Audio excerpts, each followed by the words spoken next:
네, 여러분 잘 지내셨죠? 1학기에 못 만나고 2학기 때 만나려고 했더니 환경이 허락을 안 하는 것 같네요. 지금 상황 같으면 2학기 내내도 이렇게 강의를 해야 되지 않을까 이렇게 생각을 합니다. 그래서 상황이 풀릴 때까지 이런 식으로 지속되지 않을까 생각을 하고 그렇습니다. 네, 어제 제주도에 무슨 일이 있어서 어제 갔다 와서 강의를 준비를 한참 전에 해놓고 오늘 녹화를 이제 일요일 날 학교에 와서 지금 밤에 혼자 하고 있는데 피곤해서 그런지 목소리도 좀 잠기고 그러네. 그러나 어차피 이제 수업을 하게 되는데 수업은 이제 설명하는 대로 한번 잘 들어보시기 바랍니다. 수업을 하기 전에 올해 이제 1년째 되는데 원래 이 수업은 내가 하고 하나는 한천영 교수님이 하고 하나는 원래 장대석 교수님이 하기로 했었는데 장대석 교수님은 무슨 일로 해서 이번에 강의를 못 하실 것 같고 외국인에게 영문법 2를 맡기려고 해요. 근데 이제 영문법과 영어 회화를 같이 하는 것도 외국인이 한 명 하는 게 더 가능할 것 같아서 그렇게 하려고 합니다. 그래서 만약에 외국인과 이번에 새로 뽑았어요. 외국인을. 그래 그 외국인에게 신선하게 영어 회화나 이런 것 문법 이런 것을 맡길까 하니까 여러분들이 그분의 강의를 잘 들어주시기 바라고 근데 강의는 미국 소설 연구인데 미국 소설 연구를 화면에 뜨는 것처럼 이번 학기에 4개 내지는 5개를 해야 할까 합니다. 원래는 뭐 7, 8개 하는 게 정상이죠. 근데 그렇게 하기는 어렵고 이걸 영어로 읽어야 되는데 영어로 주어 글자도 내가 한 3년 4학년들에게 강의한 적이 있어요. 청운대학에 와서 초창기에 주어글자 강의를 했는데 굉장히 어려워요. 그래서 이 주어글자의 얘기들은 뭐 다 알지만 영어로 읽어낸다는 게 굉장히 어렵습니다. 그래서 영어로 읽을 수 있으면 영어로 읽으면 너무 좋죠. 앞에 이제 소설 시작하기 전에 커스텀 하우스가 있고 이제 왜 주어글자를 쓰게 됐는지 그 앞에 있고 이제 쭉 이 스토리가 전개되는데 뭐 전개되는 스토리 내용은 다 알고 있죠.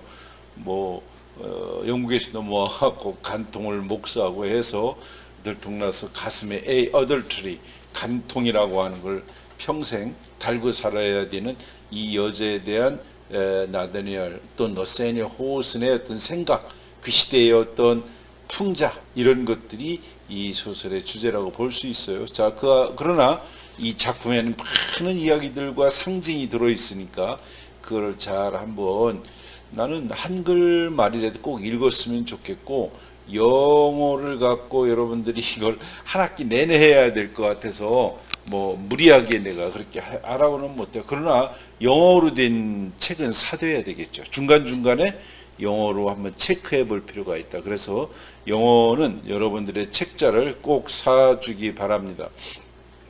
내가 이따가 그 책 어느 출판사께 좋은지 영어책을 한번 얘기해 볼게요.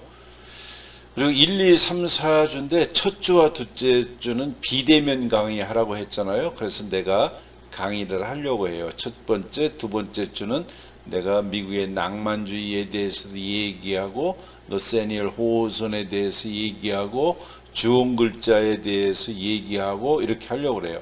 그래서 3주째가 되면 좋지만 우리 한번 만날 수 있으면 좋고 그래서 네 번째 주에는 발표를 하려고 해요. 그러니까 여러분들이 이 1, 2, 3, 4주에 세 번째 주까지는 여러분들이 이 소설을 읽고 영화도 봐야 되겠죠. 이게 영화도 2편이 있어요. 그러나 최신이라도 뭐 한 10년은 넘은 거니까 그거를 꼭 한번 보고 발표를 꼭 해야 돼요.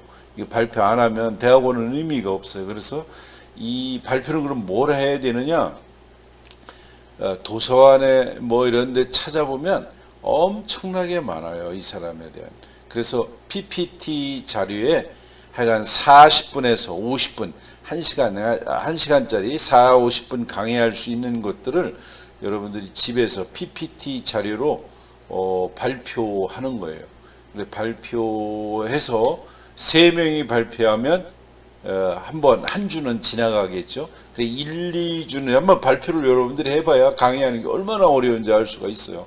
그래서 1, 2주는 내가 하고 3, 4주는 여러분이 하는데 내가 보기에 3주에 비대면이 되면 내가 또 해야 되겠죠. 대면이 된다면은 어쨌든 3주에는 한번 내가 고민해보고, 왜 만나도 여러분들이 읽어야 되니까.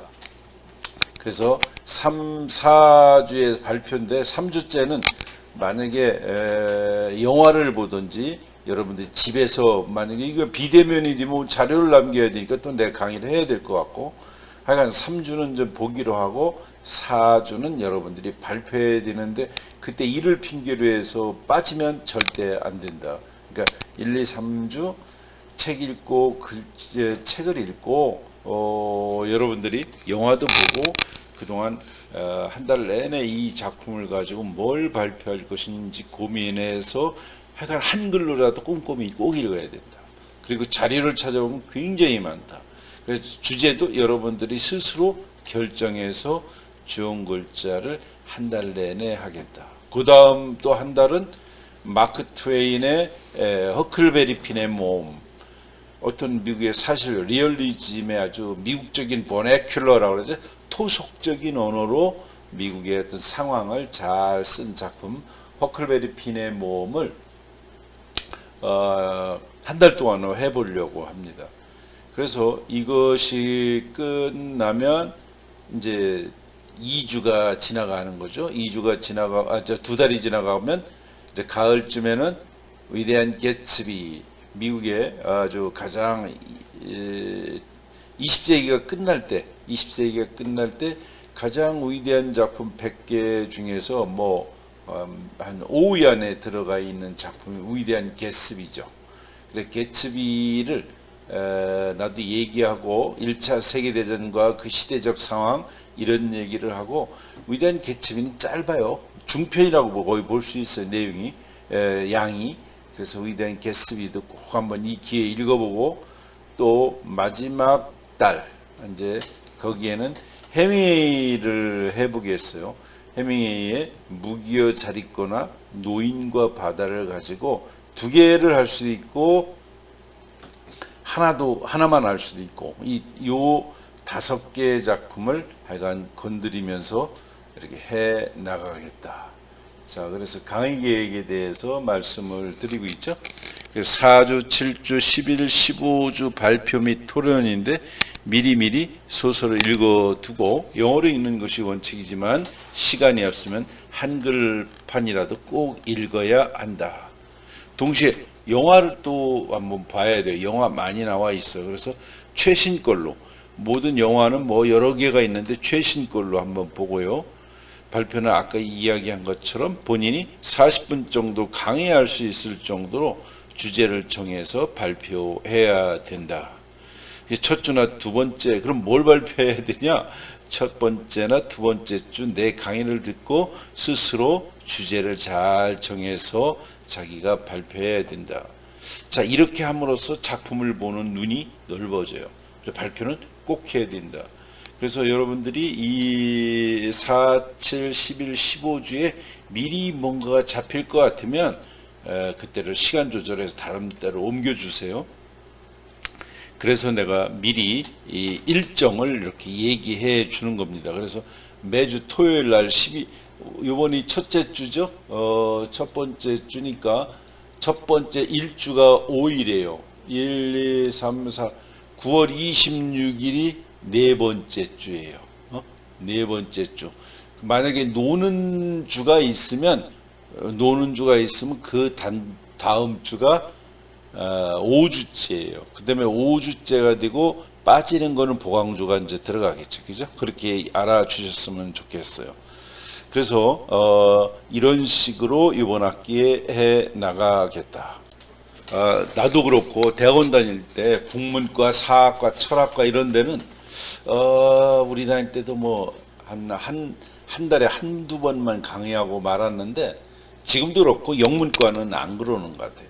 영어과는 영문과 같은 데는 특히 작품을 매주 하고 만약에 그 작품 읽을 시간이 좀 벅차면 한 주 건너뛰고 그 다음 주에는 토론회 및 발표회를 아주 꼼꼼하게 이렇게 하고 그랬던 적이 있어요.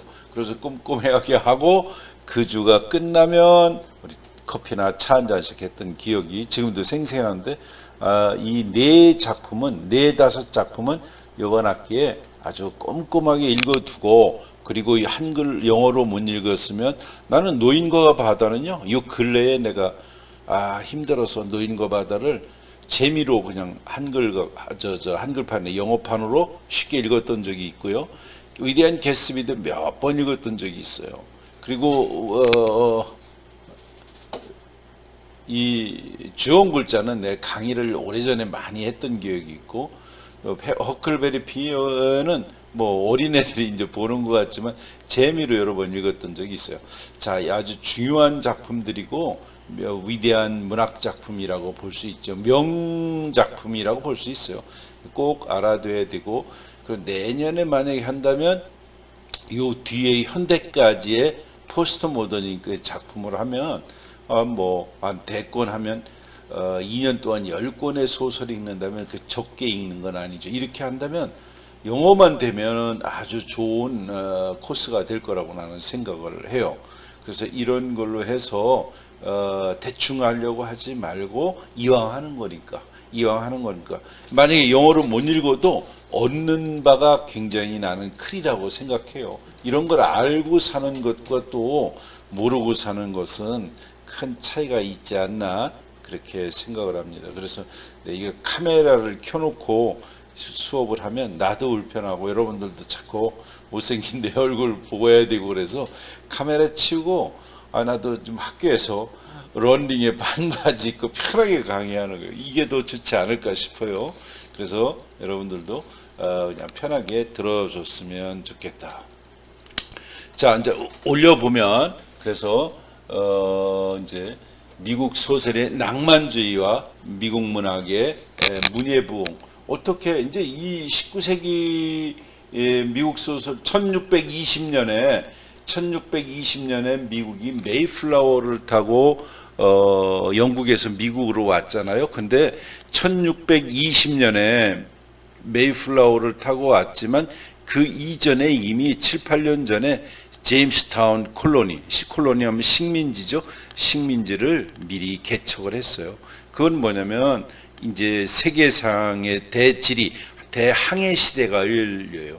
유럽에서는 이제 항해술이 발전하고 지구가 둥글다는 것을 이미 다 알고 있었어요. 그래서 저쪽으로 가면 뭐가 나온다는 것도 알고 있고 이 대표적인 게 스페인과 포르투갈이죠. 자, 그래서 스페인과 포르투갈은 이미 저 남미도 발견을 하고 아메리코 베스푸치가 이렇게 오기도 하고 다 그래서 이미 발전하던 건데 종교 문제로 퓨리탄들이 미국에서 영국에 살지 못하고 지금의 네덜란드에 갔다가 메이플라워를 타고 1620년에 새로 신대륙을 개척한 것이죠. 또 그 한 몇 년 뒤에는 지금의 플리머스, 뉴욕 옆에죠. 보스턴에 있는 플리머스에 또 오기도 하고 여러 번에 걸쳐서 메이플라워 같은 배를 타고 오기도 했고 또는 이미 영국에서 국가가 면화나 담배 같은 걸 재배를 하려고 동인도 회사가 국가에서 배를 실어가지고 배로 사람을 싣고 갖고 미국의 남부 같은 거 바람과 함께 사라지다 보면 남부의 어떤 이런 넓은 땅을 개척을 해서 미국의 북부는 청교도들이 많이 와서 종교의 자유를 찾아왔고 미국의 남부 쪽은 뭐예요? 돈을 벌려고 모피라든가 짐승 같은 걸 잡고 담배, 면화 농사 이런 걸 지려고 흑인을 데리고 남부 쪽으로 많이 왔어요. 그래서 이 콜로니 식민지를 개척을 하게 됐죠. 근데 미국만 왔나요? 프랑스도 왔죠. 포르투갈도 오고. 그래서 미국의 남부 같은 텍사스 같은 데서는 뭐 프랑스인가 어디서 사들이었잖아요. 멕시코로부터도 사들이고 알래스카는 뭐 나중에 산 거지만 그래서 미국에 지금도 지명을 보면 프랑스가 점령하고 있었던 땅은 지금도 프랑스의 이름이 많이 남아있죠. 그래서 미국이 북부에 공업을 중심으로 하는 퓨리탄들이 있고 남부는 농업을 중심으로 하는 그냥 미국의 일반적인 사람들이 많이 와 살았어요. 이 두 세력이 나중에 파이팅하게 되죠. 그게 뭡니까? 남북 전쟁이 되는 것이죠. 북부가 이겨서 링컨의 그 세력들, 퓨리탄들이 일어나서 이 퓨리탄들의 정신, The Spirit of America, 미국의 정신이라는 것이 미국으로 다 퍼지게 된 거죠. 그래서 미국에 이제 왔던 이 사람들의 미국 지금 어디에 보스턴 위쪽으로 북동부 쪽 이제 미국의 저 위쪽에 북동부 쪽으로 사람들이 와서 많이 살았는데 이 사람들이 이제 영국으로부터 독립을 하고서도 한참 동안 영국적인 것들을 우리는 영국의 일부이니까 영국에 뭐 독립을 해서 정신적으로는 뭐 우리께 뭐 있어 그냥 영국 거 갖다 우리가 읽고 쓰지 이렇게 하고 있다가 조금 세월이 지나가서 미국적인 것을 찾기 시작하고 미국적인 소설이 나타나기 시작을 했는데 그 대표적인 사람이 호우소네요. 그래서 이미 그 시대에 유럽에서는 리얼리즘, 사실주의가 막 번창하고 있는데 한 50년, 100년 늦게 미국에서는 영국에서 유행했던 낭만주의가 50년 뒤에 근 100년 가까이에 미국으로 오게 되는 거죠. 자, 그래서 미국 소설에 이제 미국의 문학다운 문학이 독립을 하고서도 한참 지난 다음에 낭만주의 문학이 시작이 됐고, 자, 그럼 뭐가 있어요? 문예부흥이라는 게 뭐예요? 르네상스잖아요, 그죠? 하면 다시 태어난다는 거예요. 근데 미국에 그 이전에 뭐가 있었나? 다시 태어나게? 그러나 그런 의미가 아니라 영국적인 이런 낭만주의가 미국에 와서 새롭게 부흥된다는 이런 의미로 봐줘야 되겠죠. 그래서 우리 첫 번째는 이거 어떻게 보면 채은이만 미국 문학사를 나한테 듣고 두 사람들은 좀 듣기는 들었어도 체계적으로 안 들었을 것 같아서 교재는 이번 학기는 내가 강의하고 소설이 교재예요. 우리도 그랬어요. 나도 대학원 다닐 때 4-5권은 한 학기에 항상 했던 것 같아요. 그때는 영어로 읽느냐고 또 발표도 영어로 하라고 그래서 너무 힘들었는데 여러분도 그렇게 해야 원칙이죠. 그렇게 하기를 바라고 만약에 안 되면 한글로라도 꼭 읽어줬으면 좋겠다. 그래서 미국 소설의 낭만주의와 미국 문학의 문예부흥인데 내가 하는 얘기들을 미리 이렇게 짤막하게 해놨어요. 그래서 내가 이제 설명하는 것을 한번 봤으면 좋겠다. 그래서 아까 얘기한 것처럼 미국 문학 쪽에서는 영국 문학 쪽에서 보면 100년 전에 이미 50년 전에 이미 사실주의였어요. 근데 이제 미국은 늦게 왔기 때문에 영국에는 낭만주의가 됐다. 영국 문학 쪽에서 미국 문학 쪽으로 가다 보니까 다시 사실주의 이전으로 올라가는 거죠. 그죠? 영국은 지금은 사실주의인데 50년, 100년 전에 낭만주의였다고 그랬잖아요. 그래서 낭만주의 문학을 오늘 우리가 이제 이 호손의 작품 뭐죠? 좋은 글자와 함께 생각해 보자. 이렇게 얘기하게 된 거죠. 그러니까 사실주의 얘기하면서 낭만주의에 대한 반작용으로 시작됐다고 할 수 있어요. 그러니까 영국에서 보면 낭만주의가 이제 영국에 이제 보면 신고전주의가 있고 낭만주의가 있고 사실주의가 있잖아요. 그러니까 사실주의는 낭만주의 다음에 온 것인데 과연 낭만주의가 이제 이 사실주의에 얘기하면서 낭만주의에 대한 반작용으로 시작됐다는 것을 우리 문학사 하는 사람 다 알죠. 왜? 낭만주의가 끝나고 낭만주의 이전에는 뭐예요? 신고전주의. 낭만주의 다음에는 이 낭만주의 지겹다고 사실주의로 갔잖아요. 과연 그러면 낭만주의가 무엇인지에 대해서 알아봐야 되는데, 최은희 같은 경우는 우리가 이제 학부 때 많이 했으니까 그렇죠. 그래서 안 한 두 사람에 있어서 낭만주의가 뭔지 한번 좀 더 얘기해 보고 가겠습니다. 자, 그럼 낭만주의는 단순히 문학에서 나타나는 사주나 경향은 아니고요. 어떻게 문화 전반에 걸쳐서 나타나는 거예요. 낭만주의 하면 뭐 소설 시만 나타나는 것이 아니고 문학적, 예술적인, 지적 운동이라고 볼 수 있어요. 이미 유럽에서는 18세기 말엽에 시작했어요. 우리가 워즈워드, 바이런, 셸리, 키츠 이 사람들이 프랑스 대혁명 끝나고 1789년 프랑스 대혁명이 1789년이잖아요. 요 끝나고 영국에서는 이미 시작이 됐죠. 낭만주의가. 유럽에서 이제 시작됐다고 봐야 되겠죠. 가장 전성기를 맞이할 때는 19세기 초입니다. 그러니까 1800년 초죠. 리얼리즘이 대두되는 19세기 중엽까지 꽃을 피웠어요. 그러니까 특히 이 낭만주의는 소설보다도 시에서 굉장히 꽃을 피웠다고 우리 뭐 그전에 했는데 저는 생각이 나겠죠. 그 대표적인 사람이 워즈워드, 셸리, 바이런, 키츠 이와 같은 사람들이 영국에서 19세기 초 1800년대 초에 아주 활약을 하고 꽃을 피웠던 것을 로맨티시즘이라고 한다 하는 얘기를 이미 한번 한 적이 있어요. 그러니까 두 사람도 한번 그걸 잘 챙겨봐라.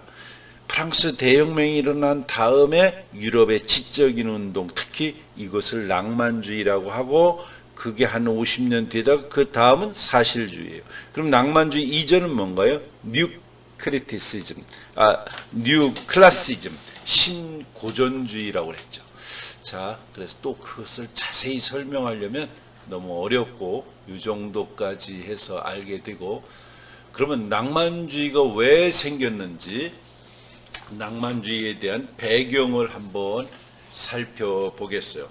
낭만주의가 생기게 된 원인이 많이 있겠죠. 그럼 낭만주의가 괜히 뭐 뚝 떨어졌나요? 그 앞에 이유가 있겠죠. 가장 중요한 걸 꼽으라면 뭐가 있을까요? 내가 보기에는 산업혁명이 아닌가 싶어요. 그것에 대한 반작용으로 이 낭만주의가 생겼다. 산업혁명에 대한 반작용으로. 즉 산업혁명이 일어나면 어떻게 돼요? 도시의 인구가 집중이 되죠. 런던에 보면은 막 저 시골에서 온 사람들이 뭐 가축 팔고 뭐하고 서울로 지금 뭐 북경도 그렇고 우리나라도 한 몇십 년 전에 그랬죠. 다 시골에 땅 팔고 보따리 좀 들고 런던으로 서울로 모여들죠.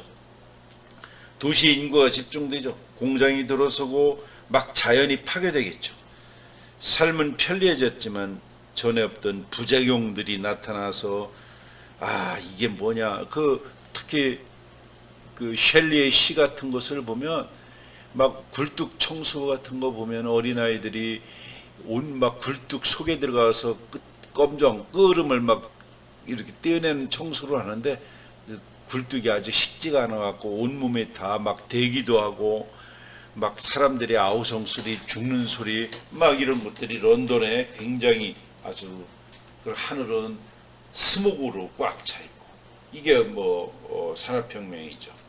그러니까 런던도 그렇고 뭐 LA의 스모그가 꽉 끼니까 산업혁명 이전의 삶을 그리워하게 되는 거죠. 그러니까 산업혁명의 이전의 삶이라고 하는 건 뭘까요? 어떻게 보면 낭만스럽게 사는 거겠죠. 자, 이렇게 낭만주의의 배경은 어떻게 보면 산업혁명이 있다. 이걸 여러분들이 알아주었으면 좋겠어요.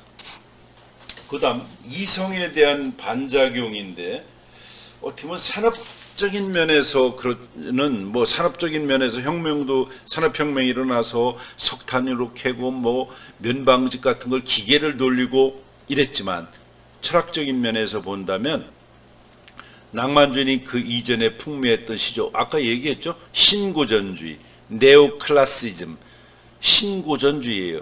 특히 신고전주의의 특징은 뭐예요? 이성적이고 합리적이고 보편적인 것을 강조하는 것이 신고전주의예요. 특히 계몽시대라고 하죠. The Age of Enlightenment. Enlightenment, 불이 뭐 번쩍 탁 이렇게 알려주는 거 아니에요? 계몽. 계몽의 시대라고 하면 이성의 시대이죠. 데카르트와 같은 들. 나는 생각한다. 그러므로 존재한다. 이 생각, reason, 이성이 다른 것을 다 압도하는 거죠. 뭐 미신 같은 거 믿지 말고 이성, 내 생각과 합리적이고 보편적인 것이 이 세상의 판단의 근거라고 하는 것이 계몽주의예요. 이게 뭐 루소와 같은 사람들. 프랑스는 18세기 전반부, 이 계몽 시대에는 18세기 전반부 이성과 합리성을 중요하게 생각하던 시대의 그 귀족적이고 사회적이고 정치적인 규범에 대한 반작용 거부로서 낭만주의 운동이 일어나게 되는 거예요. 그러니까 낭만주의는 너무 지나치게 규범적이고 이성적이고 합리적이고 이런 것들이 있으니까 지겹다. 야, 꼭 그렇게 이성적이고 합리적인 것만 가지고 이 세상이 다 형성되냐? 그건 아니죠. 그죠? 이성만이 모든 삶을 다 해결할 수 있나요? 계몽의 시대에서는 너무 지나치게 인간의 이성의 무게를 뒀어요. 이성이, 판단이, 이 사고방식, 과학 뭐 이런 것들이 이 세상을 모두 다 해결할 수 있다. 그럴까요? 이성적인 것만 가지면 다 되나요? 한번 생각해 봐야 되리 아닐까 이렇게 되죠. 조금 올려놓고 보면 이성에 너무 무게를 뒀다. 감성, 파토스, 인간의 마음, 감성이나 인간의 상상력, 인간의 어떤 직관, 인투이션, 직관들도 인간의 삶에서 중요한 역할을 하기 때문에 지나치게 너무 생각, 합리적인 것, 판단 이런 것을 숭배하는 태도에 대해서 사람들이 불만을 품고 다른 예술, 또 다른 삶의 방식을 모색하기 시작하죠. 그럼 너무 그냥 합리적이고 과학적이고 뭐 규범적인 거, 보편적인 거 이런 걸 떠나서 개인의 어떤 특수한 거, 뭐 이런 거, 또 다른 세계, 낯선 세계 이런 것들을 모색하기 시작하는데 그것이 낭만주의 이름으로 나타나는 거다. 자연을 너무 과학적으로 합리화시키는 것에 대한 반작용이라고 볼 수 있죠. 전부 다 과학적으로 산소와 뭐가 하면 물이 되고 뭐 이런 거. 자연을 정복하고 문명이라고 하는 것은 결국 자연을 얼마나 조직적으로 지배하고 정복하느냐에 따라서 문명의 순도가 결정되는 거잖아요. 뭐 이건 성경에 있는 얘기도 하지만 이 세상을 정복하고 뭐 하려면 우리 태풍이 어디에서 오는지 이 하늘의 모든 것들을 보고 저쪽에서 위성을 찍어갖고 다 오는 걸 보잖아요. 그러니까 이 세상은 뭐 귀신이 있어서 하는 게 아니라 다 과학적으로 합리적으로 물질이 수소폭탄이 나중에 보면 뭐 이렇게 이때는 아니지만 뭐 원자의 작용이 이렇게 된다는 거 이게 다 이게 과학적인 사고 방식이잖아요. 그것이 안 되면 미신을 믿는 거겠죠. 그러니까 자연을 얼마적으로 잘 알고 정복하느냐에 따라서 이 문명의 순도가 결정되는 거예요. 그걸 모르고 일식 월식이라든가 지구의 중력 이런 걸 모르면 그건 안 되겠지. 연금술 같은 것도 알아야 되겠고.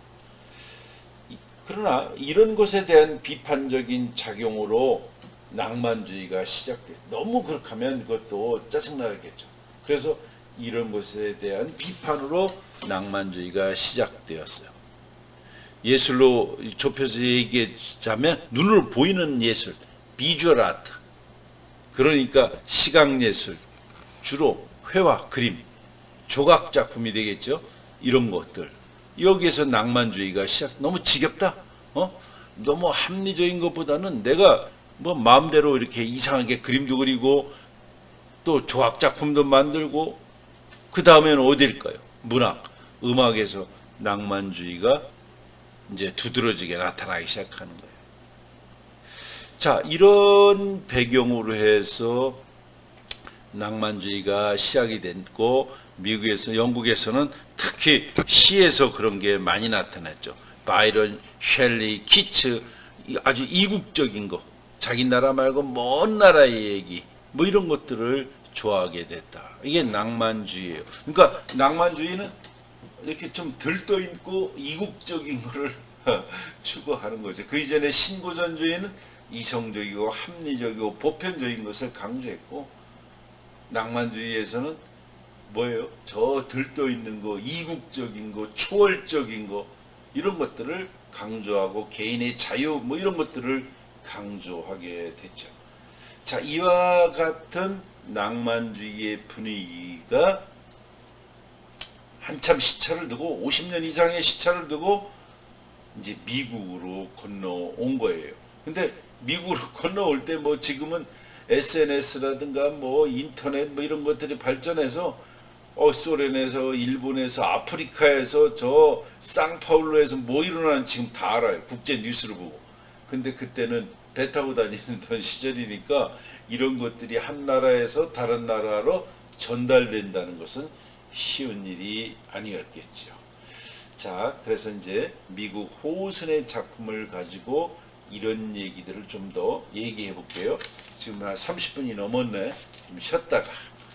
그러면 직관과 여기 강렬한 감정에 대해서 좀 더 낭만주의를 한번 공부해 보고 좀 쉬었다가 해 볼게요.